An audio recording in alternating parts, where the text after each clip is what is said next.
1300 hours, August 23, 1942. Above the shimmering wasteland of the Libyan desert, the sky was a canvas of merciless blue, empty of all but the sun and the brutal established order of aerial combat. Below, the heat baked the earth into a featureless tan expanse, but here, at 17,000 feet, the air was thin, cold, and belonged entirely to Jagdgeschwader 27. From the cockpit of his Messerschmitt Bf 109F, Hauptmann Gerhard Homuth scanned the airspace with the placid disinterest of a predator surveying his territory. His voice, a calm Bavarian baritone, crackled over the radio, a mix of clinical targeting instructions and casual derision directed at the specks struggling far below. They were Americans, flying the corpulent, heavy-winged Curtiss P-40 Kittyhawks, and to the veteran Expert-10 of the Luftwaffe, they were little more than meat for the slaughter. The contest, as it so often was, had been decided before the first cannon shell left its breech. The Germans held the high ground, the one piece of tactical real estate that mattered more than any other, and the Americans, by the very nature of their machines, could not take it from them. This was not a battle. It was an exercise in applied physics, a demonstration of an immutable law. Down below, inside the vibrating, claustrophobic cockpit of his P-40, a second lieutenant fresh out of flight school in Tuscaloosa, Alabama, tasted the acrid tang of fear and hot oil. His Allison V-1710 engine, a 1,300 horsepower marvel of American mass production at sea level, was gasping for air, choking in the thin atmosphere. The entire airframe shuddered with a deep, protesting tremor. The controls felt sluggish, and the temperature gauge for the glycol coolant was creeping steadily towards the red line. He was wrestling not with the enemy, but with his own aircraft, a machine that was actively trying to drag him back to the denser air where it could breathe. Through the thick plexiglass of his canopy, he watched the German fighters orbit above them, contemptuously silhouetted against the sun, their movements sharp, precise, and impossibly energetic.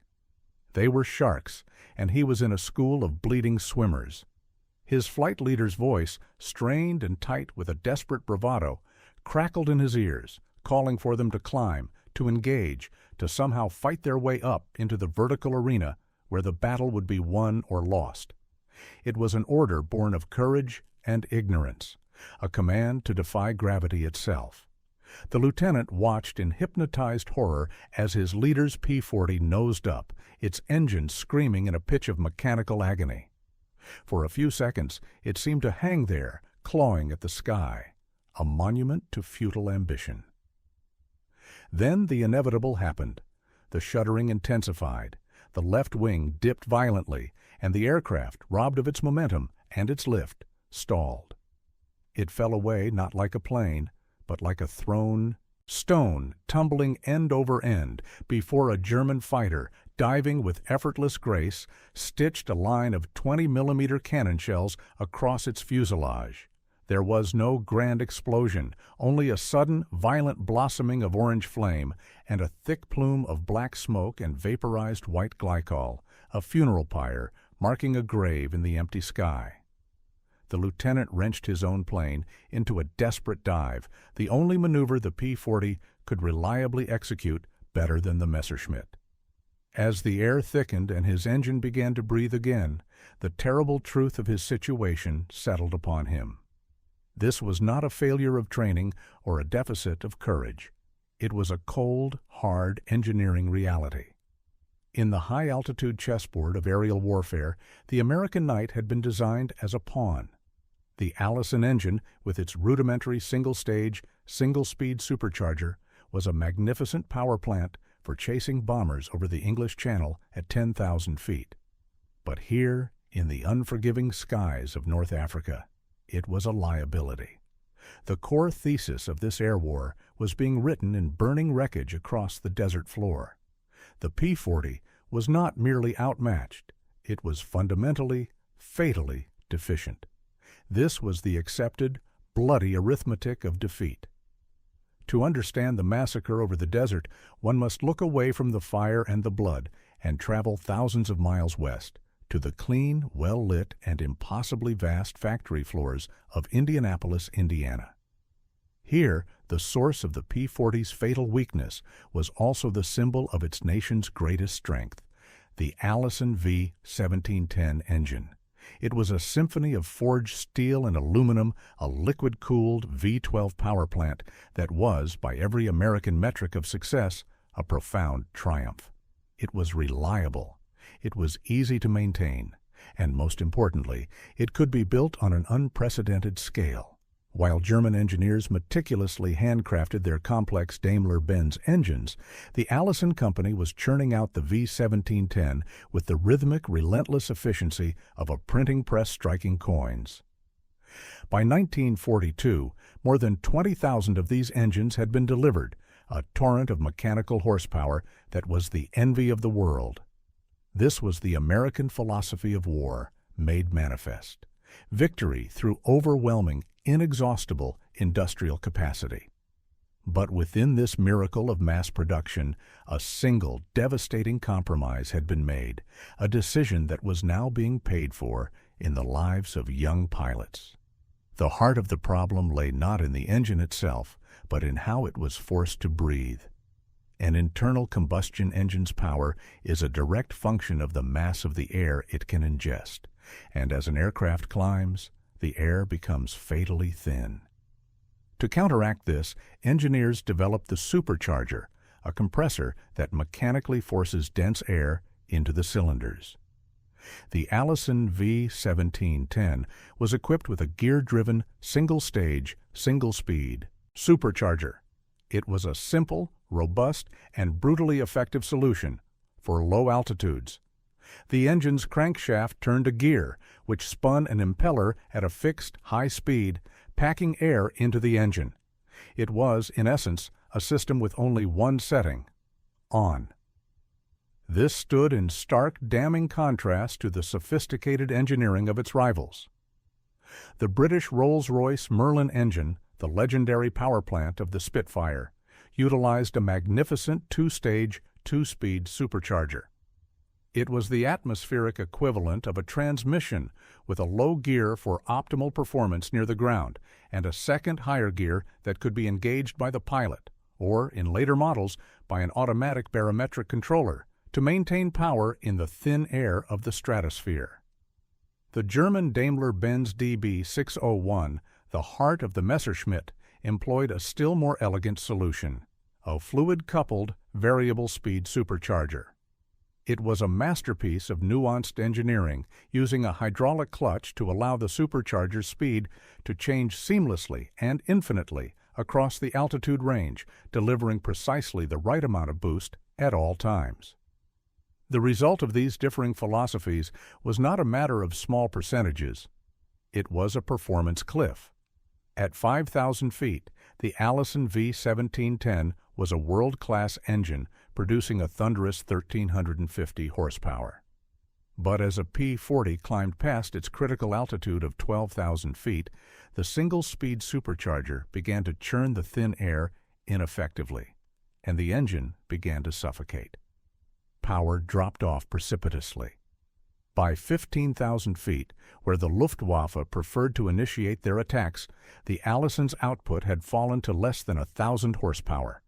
At 20,000 feet, it was anemic, gasping to produce just 700 horsepower, a catastrophic 48% reduction in power from its sea-level rating.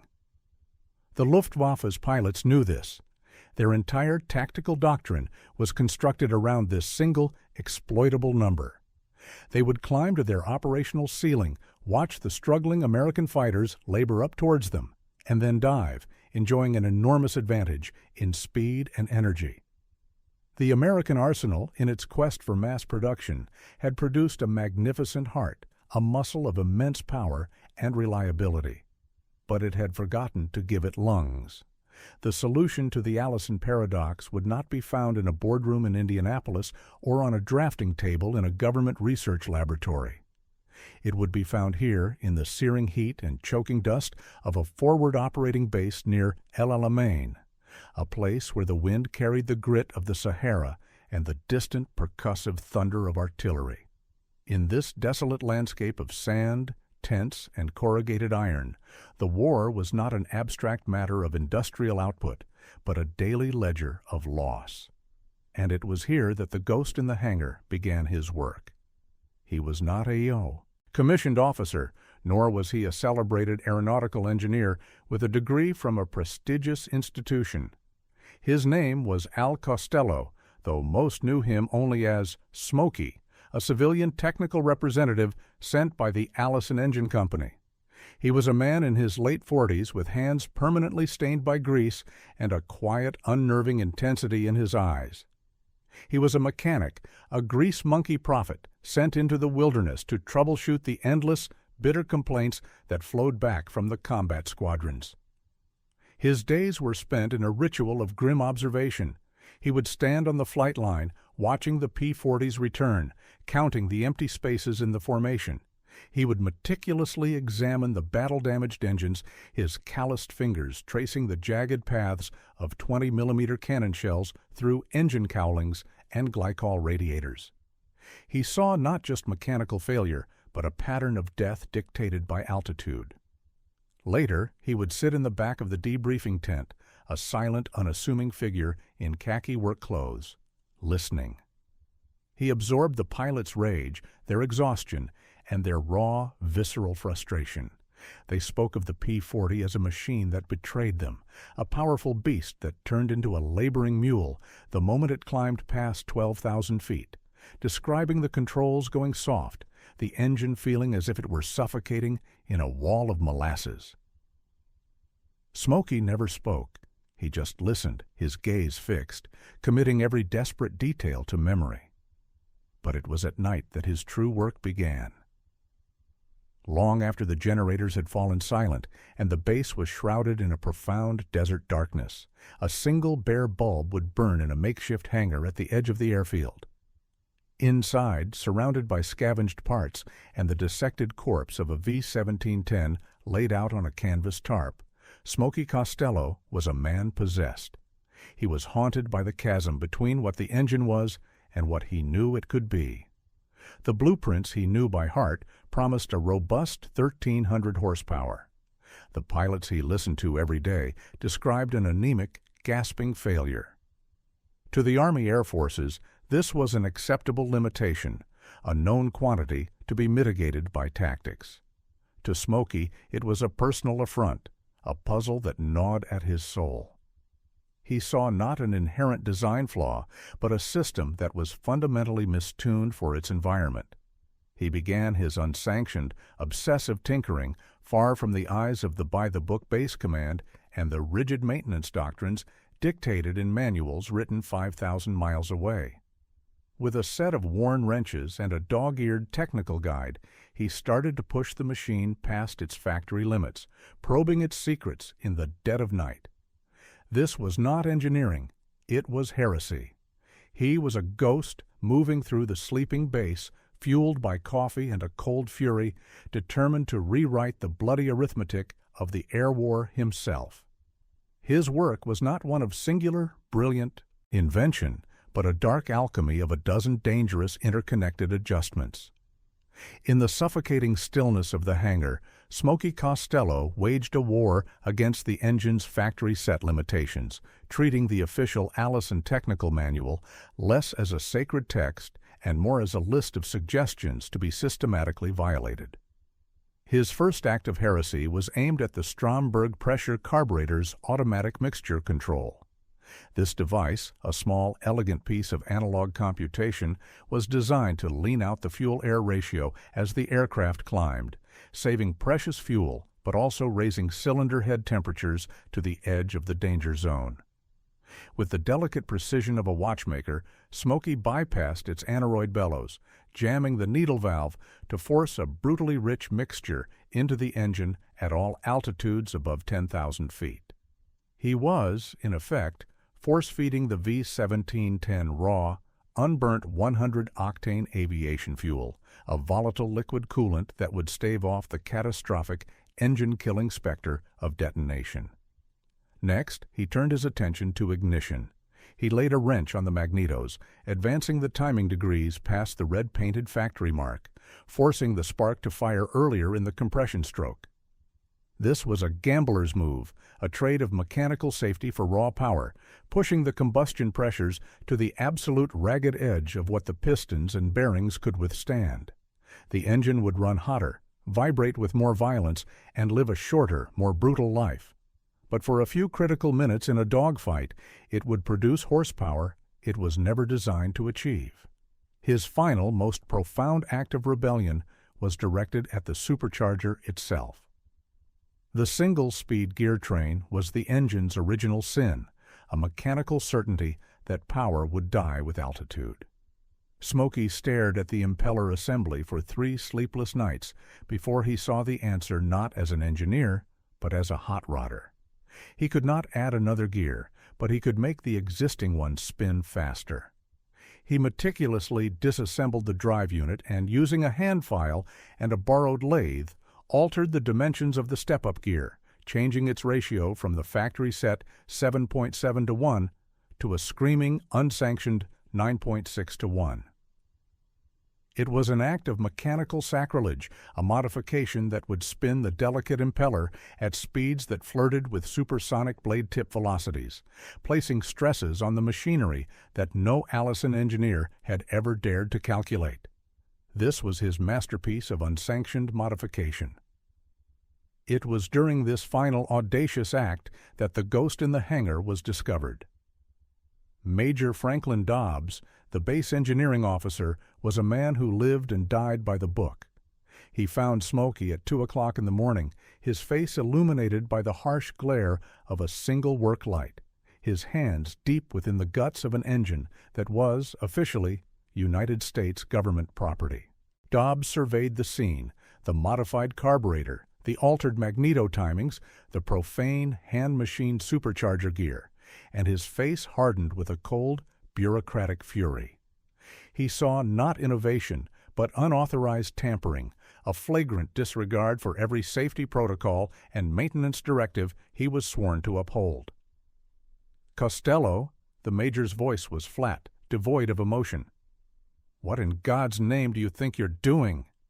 Smokey slowly wiped his hands on a rag, his expression unreadable. "Making this engine work where it needs to." The major picked up the modified gear, weighing the heresy in his palm. "You are invalidating every engineering specification, every performance chart, every safety tolerance built into this machine. You're strapping those boys to a locomotive with a faulty boiler.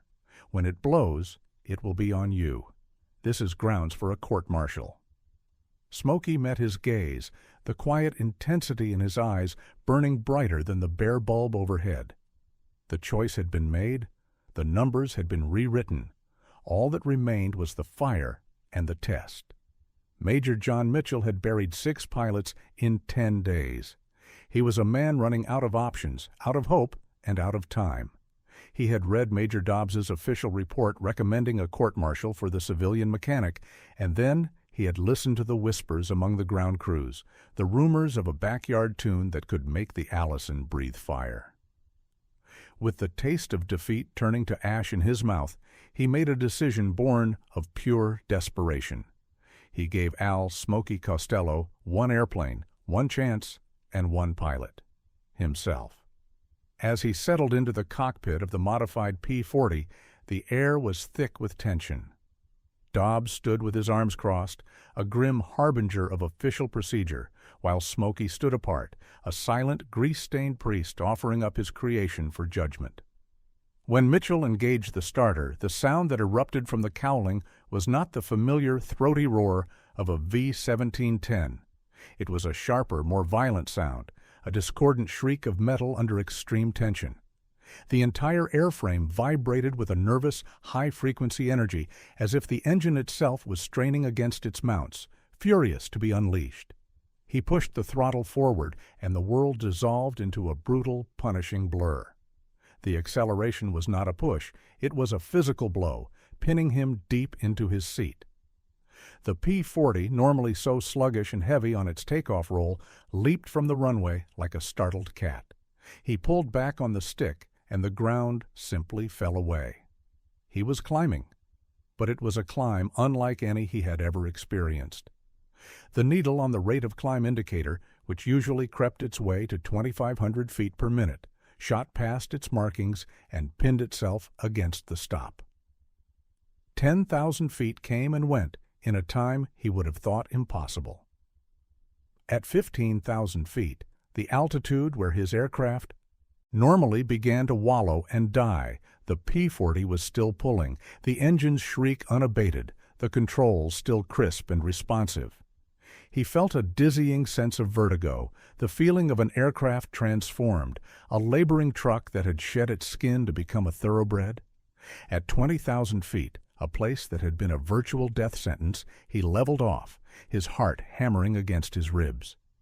It was then that he saw them. Two specks to the east catching the sun. Bf 109s on a reconnaissance run, flying with the arrogant impunity of masters in their own domain. In any other P-40 at this altitude, his only option would be a desperate, life-or-death dive. But this was not any other P-40. Acting on an instinct he didn't know he possessed, he did the unthinkable. He nosed the aircraft up. The Messerschmitt pilots saw the lone American fighter begin to climb towards them, and must have thought their opponent was either suicidal or insane. They separated, rolling into a classic pincer attack, ready to swat the foolish Yankee from the sky. But the P-40 kept climbing, a relentless physics-defying ascent, meeting them in their own element. Mitchell found himself looking down on the German fighters. For the first time, he held the high ground. He rolled the aircraft over, the tuned Allison screaming as he pushed the nose down into a dive. The lead German pilot, caught in a stunning reversal of roles, tried to outrun him, but there was no escape. Mitchell lined up the fleeing Messerschmitt in his sights and squeezed the trigger. 650 caliber machine guns tore the sky apart. It was not a dogfight, it was an execution. The Bf 109 did not catch fire or trail smoke. It simply ceased to exist, transformed in a heartbeat into a cloud of burning debris and shredded metal.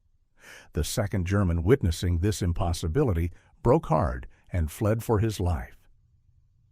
Mitchell let him go. He circled the empty space where his enemy had been, his hands shaking on the controls. He returned to the base in a state of profound shock. As his wheels touched the runway, the tower could hear his ragged breathing over the still open radio channel. He taxied to the hardstand and killed the engine, the sudden silence deafening. He climbed out of the cockpit, his face pale, and walked past a stunned Major Dobbs to stand before Smokey Costello. His voice, broadcast for all to hear, was not shaking with fear, but with a revolutionary, terrifying awe. "That's no Warhawk," he said, his words a hoarse whisper that carried the weight of a new gospel. "That's a demon." The revolution that began with a single test flight now had to be codified, understood not through the lens of one pilot's adrenaline-fueled awe, but through the cold, impartial language of numbers. In the aftermath of the demon's shakedown, the hangar became a laboratory. Major Mitchell, now a true believer, ordered a full performance evaluation, and the results were not merely impressive. They fundamentally rewrote the established laws of aerial combat for the P-40. Before, the Allison V-1710's critical altitude, the point at which its single-stage supercharger could no longer maintain sea-level pressure, was a dismal 12,000 feet. Smokey's modifications, by forcing the impeller to spin faster and the engine to gorge itself on a richer fuel mixture, raised this ceiling by a staggering 6,000 feet. The airframe now had a new kingdom, a vertical territory extending to 18,000 feet, where it could still fight on its own terms. These were not just lines on a performance chart. This was a buffer of life, a 6,000-foot sanctuary a pilot could climb into, a space that had previously belonged exclusively to the enemy. The rate of climb, the single most critical metric in a dogfight, underwent a similar transformation. A stock P-40, struggling through the thin air at 20,000 feet, was lucky to achieve a climb rate of 1,100 feet per minute. The tuned engine, screaming at its new limits, increased this rate by more than 30%, allowing the aircraft to claw its way skyward at over 1,400 feet per minute. That 30% was not an abstract figure. It was the difference between being the ambusher and the ambushed, the precious few seconds needed to gain a fatal altitude advantage.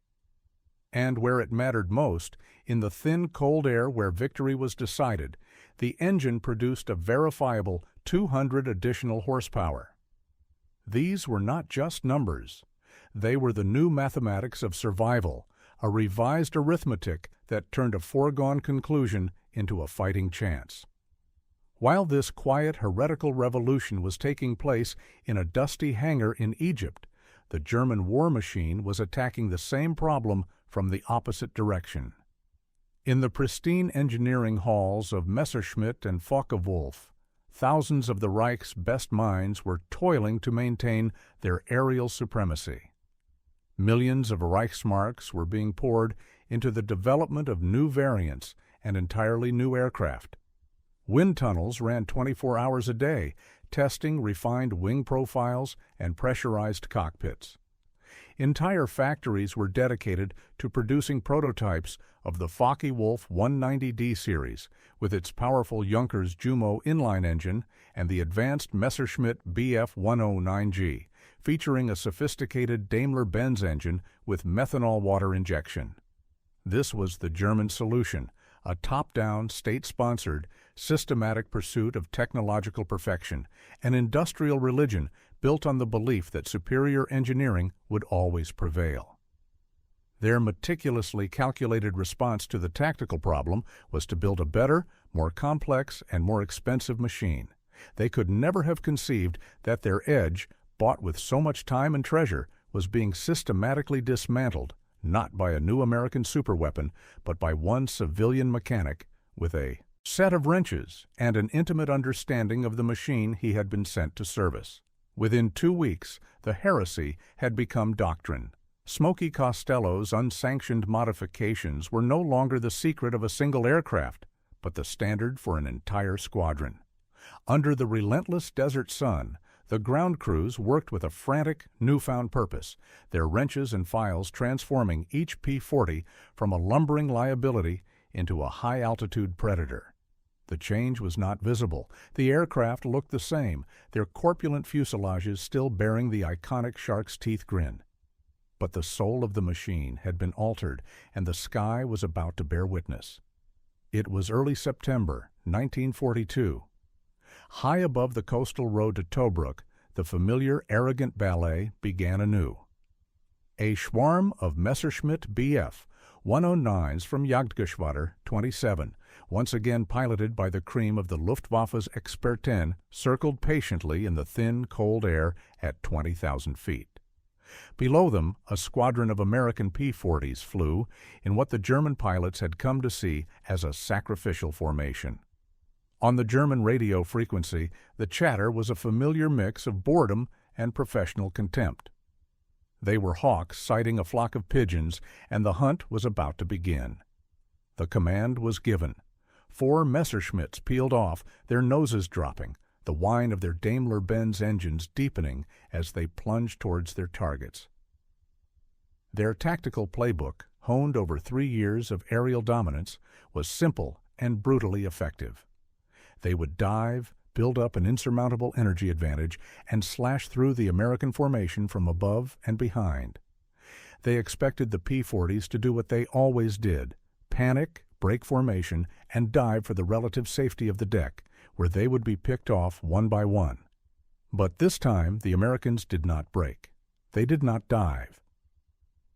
In a move of such stunning, suicidal audacity that it momentarily paralyzed the German pilots, the entire American squadron nosed up. The shrieking, discordant howl of 12 tuned Allison engines echoed across the sky as the P-40s, in perfect formation, climbed to meet the attack head-on. The German tactical playbook was not just rendered obsolete, it was torn to shreds and set on fire in a single, defiant maneuver. The hunters, now committed to their dive, suddenly found themselves in a terrifying new reality. Their targets were no longer below them, but rushing up at them, climbing with a ferocity that defied every known law of the P-40's performance. The confident laughter on the German radio frequency vanished, replaced by sharp, panicked shouts of disbelief. The sky, once their orderly killing field, erupted into a chaotic, three-dimensional vortex of steel and lead. The P-40s, once ground-bound slugs, had become hammers from heaven. They dictated the terms of the engagement, using their newfound power to loop and roll on top of the diving Messerschmitts, their 650 caliber guns chewing through the lightly armored German airframes. An experte with over 60 victories watched in horror as his wingman, caught in a climb he could not match, was simply erased from the sky by a torrent of incendiary rounds. The P-40s were no longer fighting for survival. They were fighting for dominance. The sky over Libya that day became a slaughterhouse for the Luftwaffe. For months, the accepted cost of doing business in the Desert Air War was a grim, one-sided equation. 4 American aircraft were lost for every 1 German fighter shot down. It was a bloody, demoralizing, but statistically consistent rate of attrition. Within 3 weeks of the first fully modified squadron taking to the sky, that grim ledger was not just balanced, it was inverted. The kill-to-loss ratio flipped to a staggering, unbelievable 5-to-1 in their favor. The demons had been unleashed. The reports piled on Oberleutnant Klaus Richter's desk told a story of methodical, inexplicable disaster. He was an analyst, a man of data and engineering, stationed at a forward command post for a single purpose: to understand the enemy's technology. For months, his reports back to Berlin had been models of confident clarity, detailing the predictable, exploitable weaknesses of the American P-40. Now his desk was littered with impossibilities. The neatly compiled statistics of Jagdgeschwader 27's kill ratios had inverted with a speed and brutality that defied all logic. He read the after-action reports, the dispatches from pilots whose nerves were clearly shattering. These were not the writings of green recruits, but of seasoned expert 10, men with dozens of victories who now spoke of the enemy with a kind of superstitious dread. One pilot, a decorated Hauptmann, described engaging a P-40 above 20,000 feet, only to watch the American aircraft, a machine he knew to be a breathless pig at that altitude, pull up into a vertical climb and hang on its propeller like a homesick angel before hammering his wingman into oblivion. Another report spoke of P-40s initiating combat from above, a tactical impossibility that violated every known performance characteristic of the Allison engine. It was a phantom, a ghost that wore the familiar skin of a P-40 but fought with the soul of a superior machine. Richter's methodical German mind, accustomed to systematic, top-down innovation, rejected the reports as battlefield hysteria. There could be only one explanation. The Americans had secretly introduced a new aircraft, or at the very least, a radically new engine. He finally got his proof late one afternoon when a flatbed truck arrived caked in dust, carrying the mangled remains of a P-40 shot down that morning. Richter personally supervised the unloading, his engineers swarming over the wreckage. He went straight for the heart of the mystery, the engine. With clinical precision, they stripped away the twisted cowling and examined the power plant. He checked the data plate himself. It was a standard Allison V-1710 F series. There was no sign of a new model number, no indication of a different manufacturer. They meticulously disassembled the supercharger assembly, searching for the telltale signs of a 2-speed gearbox or a fluid-coupled drive. They found nothing but the standard primitive single-speed gear train. They checked the fuel lines for evidence of methanol water injection. They found only traces of standard 100-octane aviation fuel. They examined the wings, the control surfaces, the propeller hub. Everything was stock. It was a standard factory-issue P-40 Kittyhawk, identical in every measurable way to the hundreds they had shot down with contemptuous ease just weeks before. That evening, Richter sat alone in his tent, a single lantern casting a long shadow on the canvas wall. Before him lay the official engineering diagram of the Allison engine and a pilot's sworn statement that this very type of engine had outclimbed his Messerschmitt. The physical evidence insisted that nothing had changed. The combat reports insisted that everything had changed. The two truths could not coexist, and yet they did. The German way of war was predicated on the absolute, demonstrable superiority of its engineering. It was a tangible thing, something that could be measured in millimeters, in horsepower, in rates of climb. Their entire ideology was being shattered not by a new bomber or a more powerful fighter, but by a ghost they could not find, a change in performance born not of new hardware, but of some invisible, incomprehensible tune. He began to write his report to Berlin, knowing the words would sound like madness. The Americans had achieved a quantum leap in performance with no discernible technological advancement. They were fighting an enemy whose greatest innovation was invisible. The victory was total, but it was also temporary.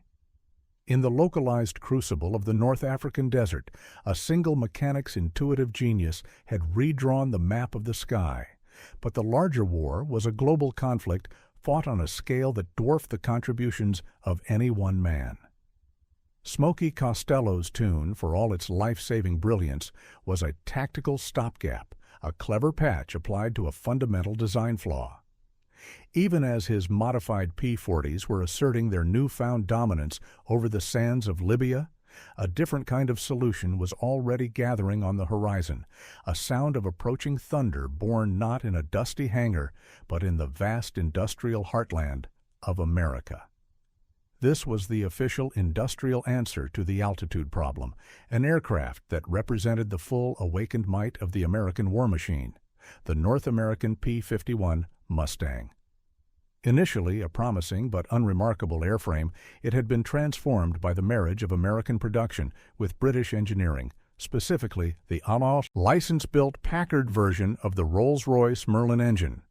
This was the power plant the Allison V-1710 should have been, complete with the sophisticated two-stage, two-speed supercharger that gave it breathtaking performance at altitudes the P-40 could only dream of reaching.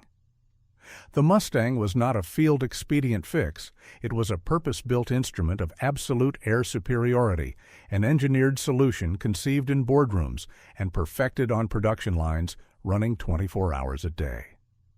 The bureaucracy of the United States Army Air Forces, a vast and slow-moving entity, was never designed to acknowledge or reward the kind of unsanctioned heresy practiced by Smokey Costello. While rumors of the demon tune may have circulated through unofficial channels, a whispered legend among pilots and ground crews, it never received formal recognition. His name would never appear in an official commendation. His dangerous but effective methods would never be codified in a maintenance manual.